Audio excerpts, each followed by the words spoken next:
Hello everyone, welcome to my channel. So let's start with question number 6 of exercise 15.1 chapter Introduction to Graphs.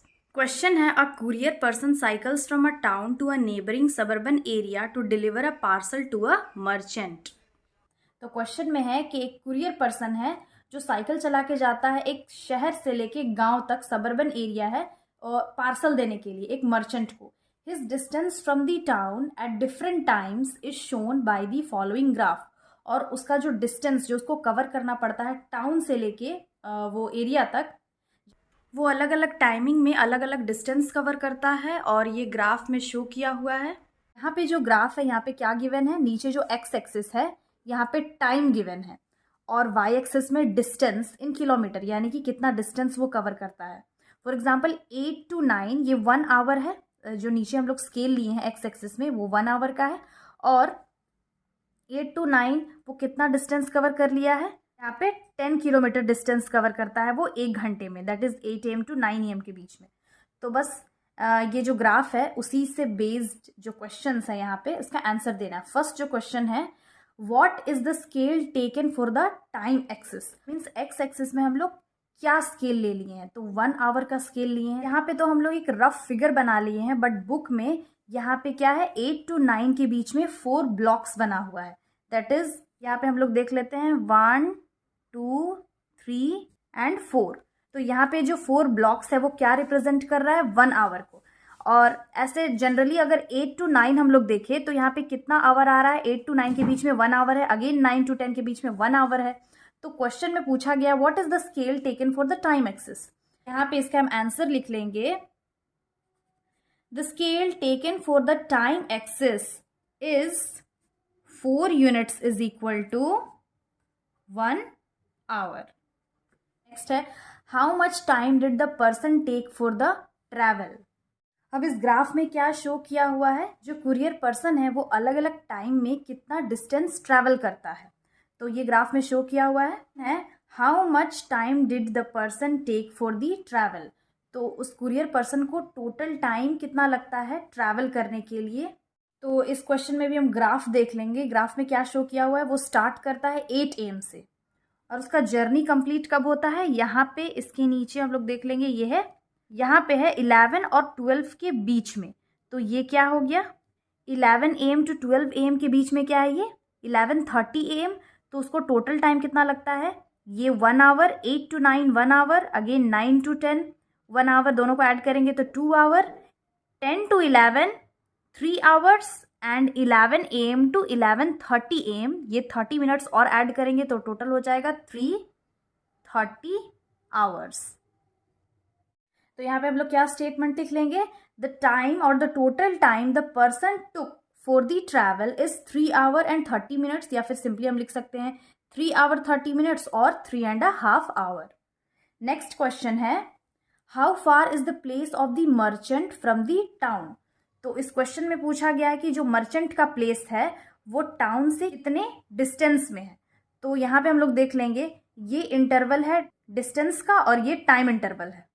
तो यहाँ से 8 AM से शुरू करते हैं और पहुँचते हैं 11:30 AM में.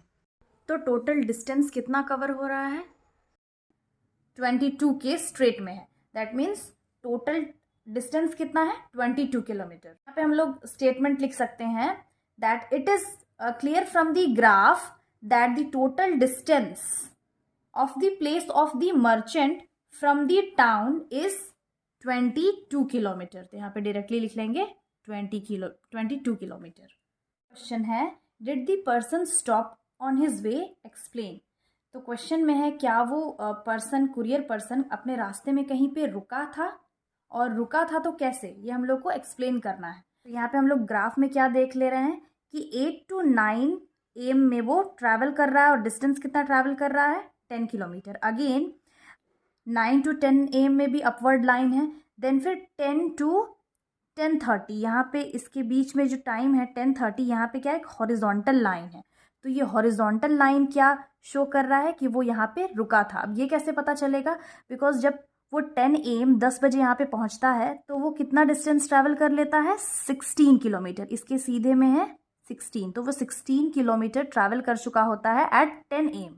बट 10 to 10:30 यहाँ पे हॉरिजॉन्टल लाइन है वो 16 किलोमीटर में ही है रुका हुआ। लाइन जो है वो फर्दर क्या है, अपवर्ड डायरेक्शन में नहीं है, यहाँ पे हॉरिजॉन्टल लाइन है, दैट मीन्स वो यहाँ पे रुका हुआ था। देन फिर 10:30 से लेके 11:30 तक फिर एक अपवर्ड डायरेक्शन है, दैट मीन्स ये जो हॉरिजॉन्टल लाइन है वो शो कर रहा है कि that the person stopped at 10 AM to 10:30 AM। तो यहाँ पे हम लिखेंगे यस द पर्सन स्टॉप्ड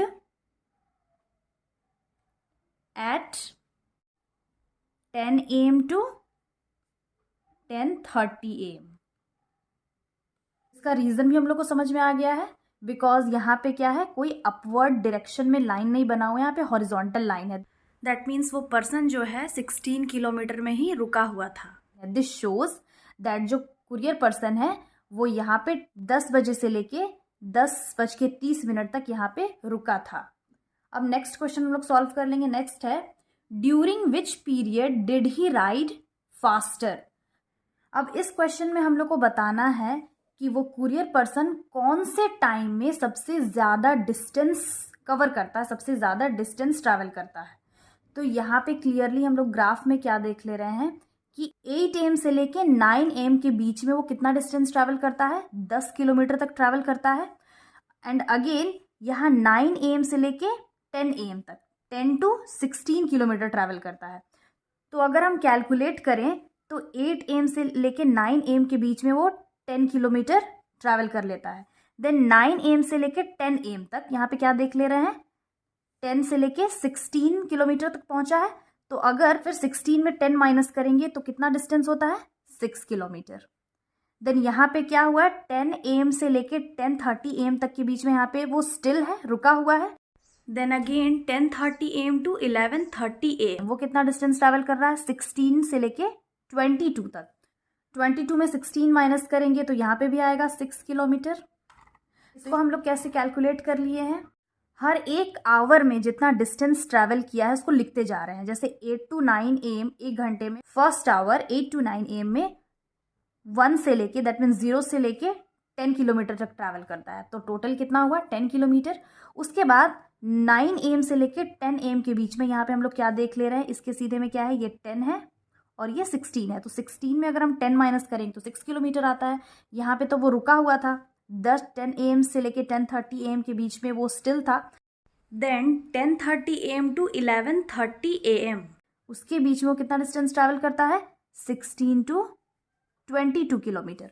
अब 22 में 16 माइनस करेंगे तो उसका वैल्यू आ गया 6 किलोमीटर। तो क्लियरली इस ग्राफ से क्या पता चल रहा है कि सबसे ज़्यादा वो डिस्टेंस कब ट्रैवल करता है, 8 AM से लेके 9 AM के बीच में। देयरफॉर यहाँ पे हम लोग स्टेटमेंट क्या लिख लेंगे, hence we can say that the courier person ride fastest in between 8 AM to 9 AM।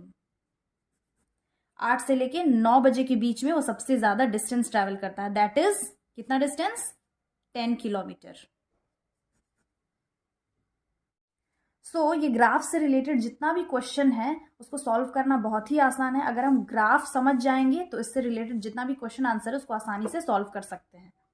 Question number 7 है, can there be a time temperature graph as follows, justify your answer.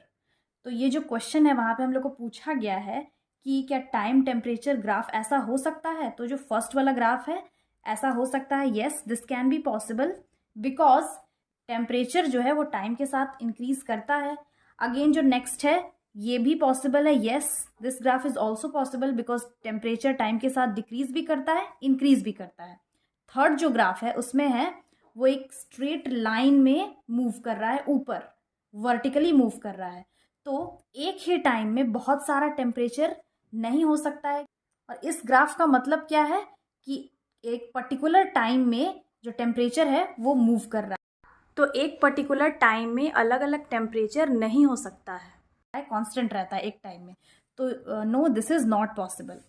And fourth जो graph है वहाँ पे हम लोग क्या देख ले रहे हैं, ये टाइम है एक्स एक्सिस में, वाई एक्सिस में टेम्परेचर है और वो ऐसे हॉरिजॉन्टली मूव कर रहा है। दैट मीन्स अलग अलग टाइम में जो टेम्परेचर है वो कांस्टेंट हो सकता है। और ये हम लोग कह सकते हैं with increasing time temperature can be constant, so this graph is possible. तो this 3 graphs are possible and this third graph it is not possible because कोई एक पर्टिकुलर टाइम में डिफरेंट टेम्परेचर नहीं हो सकता है. So this is not possible. So this was the last question of this exercise. I hope ये solution समझ में आ गया होगा. ग्राफ से related जितने भी questions हैं समझ में आ गया होगा. Again I'll be back with the next video solving the next exercise of this chapter. Till then have a nice day. Thanks for watching.